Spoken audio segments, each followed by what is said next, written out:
जय माता दी, जय माँ दुर्गा। हे महागुरु, मैं श्री दिनेश्वर महाराज जी को बारंबार प्रणाम करता हूँ, बारंबार नमस्कार करता हूँ। हे गुरुवर, मुझ पर अपनी कृपा दृष्टि सदा बनाए रखना। दोस्तों, मैं अपने जीवन का एक छोटा सा किस्सा सुनाने जा रहा हूँ जो परम सत्य है और जो मैंने श्री दिनेश्वर महाराज जी के ही चरणों से, उन्हीं के आशीर्वाद से प्राप्त किया है। वो अनुभव मैं आपको शेयर कर रहा हूँ कि जो व्यक्ति अपने धर्म में, अपने कर्म में, अपने गुर्दों में, अपने पराक्रम में विश्वास रख के और उस भगवती के चरणों में रातों दिन निछावर कर रखे हैं, उस महागुरु को मत छेड़िए रे बेटा। कुछ नहीं मिलने वाला है, आपको सिर्फ धिक्कार दिया जाओगे, आपको सिर्फ तिरस्कार कर दिया जाओगे। मेरा कहने का सिर्फ यही अर्थ है कि एक समय की बात है जब कभी मैं तो कभी ना तो व्रत रहा हूँ, न तो कभी उपवास, न तो कभी कोई सेवा, न तो कोई भक्ति। काम, क्रोध, लालची सब गुणों में मुझ पर हैं।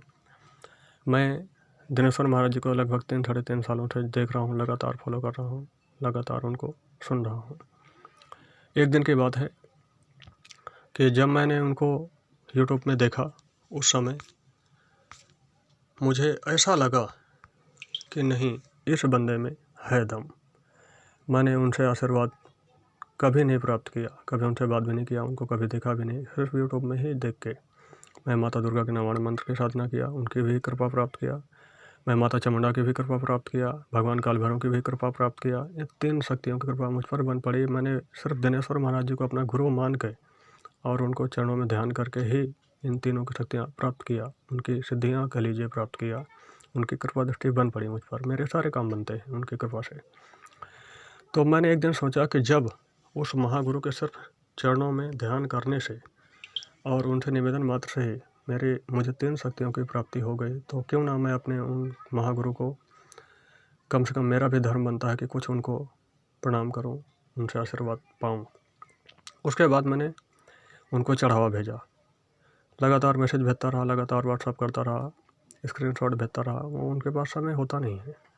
1.5 सालों बाद दोबारा मैंने चढ़ावा किया, साल भर के बाद फिर दोबारा चढ़ावा किया। फिर पिछले आसन नवरात्रि में मुझे वो फ़ोन किए, बोले बेटा तुम क्या चाहते हो?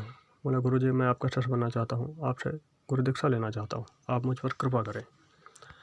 उन्होंने बोले कि बेटा पहले तुम तंत्र काट करो, मैं आपको वीडियो भेज रहा हूँ। वीडियो भेजे, मैंने तंत्र काट किया, उसके बाद में मुझे गुरु दीक्षा दी। मैं माता दुर्गा की सेवा भक्ति में लगा हूँ। इन तीनों शक्तियों की कृपा तो थी, मुझे एक महाप्रभु के, महागुरु के कृपा से मुझे 10 साबर मंत्र भी मिले। उसके बाद मैंने उनको भी तैयार किया हूँ, जो कि मैंने 10 साबर मंत्रों में 2 मंत्र जो बहुत प्रचंड है, कह लीजिए एक बजरंगबली का मंत्र है, कह लीजिए एक माता चंदी का मंत्र है। इन 2 मंत्रों को मैं अपनी रक्षा कवच के लिए रखता हूँ। एक रक्षा कवच अपना स्वयं धारण करता हूँ, एक अपने परिवार के लिए धारण करवाता हूँ। इस प्रकार से मैं रक्षा कवच में रहता हूँ और इसी के बाद ही मैं अपने दिनचर्या की शुरुआत करता हूँ। एक दिन शाम को 7 बजे गुरु दिनेश्वर महाराज ऑनलाइन थे और उन्होंने कहा कि मैं आज करण पिचाफनी माता को भेज रहा हूँ। तो जैसे ही उन्होंने मंत्रों का आह्वान किया तो मुझे लगा कि नहीं, हाँ कोई शक्ति तो है मेरे पास। आके लगा कि एहसास हो रही हैं, लेकिन पूर्ण रूप से एहसास नहीं हो रही थी।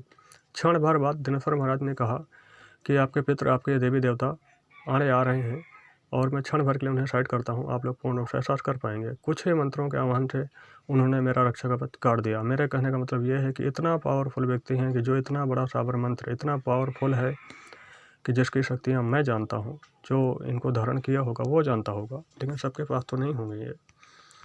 उसके बाद में क्षण भर में उन्होंने काट दिया। उसके तुरंत बाद मुझे करण पिचाफनी माता पूर्ण रूप से एहसास हो गई और मैं उनको अच्छी तरह से समझ पाया। तो इतना पावरफुल व्यक्ति हैं, जो व्यक्ति उनसे उलझा है, इतिहास उठा के देख लो। जो आप इतना नादान तो मत बनो कि सबको देखते हुए कोई उनको जाओ, क्योंकि इतिहास उठा के देखो, यूट्यूब में आप देख लो कि जो व्यक्ति उनसे उलझा है वो सिर्फ मात ही खाई है, कुछ नहीं मिला उनको, सिर्फ धूल के सामान ही पड़े हैं और कहाँ कहाँ भटक रहे हैं, कहाँ कहाँ क्या क्या हो रहा है वो राम ही जाने। उनका नामो निशान नहीं, आज यूट्यूब में दिखाई भी नहीं देते। मेरा किसी का तिरस्कार करने कोई मतलब नहीं है, मेरी कोई औकात नहीं है। मेरा तो सिर्फ एक सत्य मार्ग वचन है, जो सत्य है वही बता रहा हूँ कि जो व्यक्ति के पास 10 महाविद्याओं में माता धूमावती हो, उनको वार किया गया था।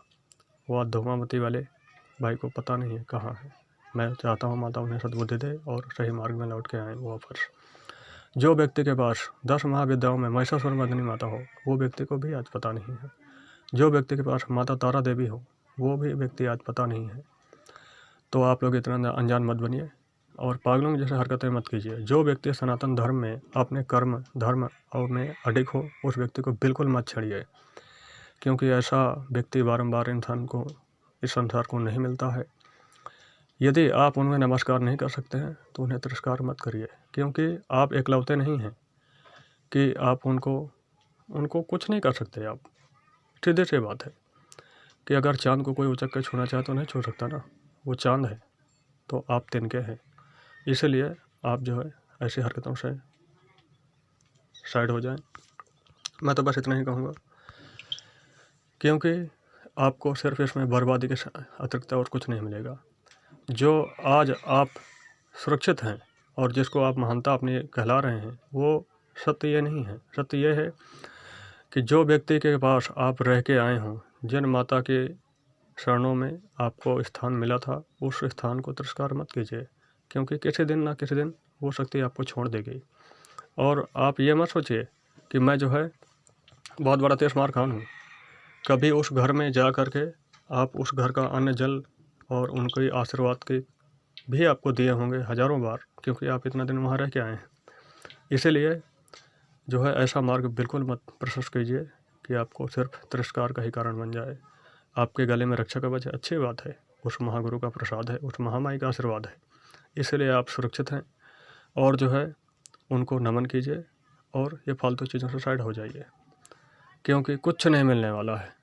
तिरस्कार के सिवा कुछ नहीं मिलेगा, मैं जानता हूँ ये बात। और मेरे गुरु भाई विकास जी से भी बात हुई थी तो उनसे भी थोड़ा सा परिचय है। और दिनेश्वर महाराज को तो मैं बहुत अच्छी तरह जानता हूँ कि ऐसा व्यक्ति यूट्यूब में सिर्फ 4 व्यक्ति हैं जिनसे आप ज्ञान प्राप्त कर सकते हैं, बाकी मुझे कोई नज़र नहीं आता है। ये नंबर 1 तो दिनेश्वर महाराज हैं, और बाकी कौन है ये तो मैंने अच्छी तरह से आप जान गए होंगे कि मैं किन की बात कर रहा हूँ। नाम तो नहीं ले सकता मैं, लेना भी नहीं चाहिए, क्योंकि किसी को इस प्रकार से नहीं करना चाहिए।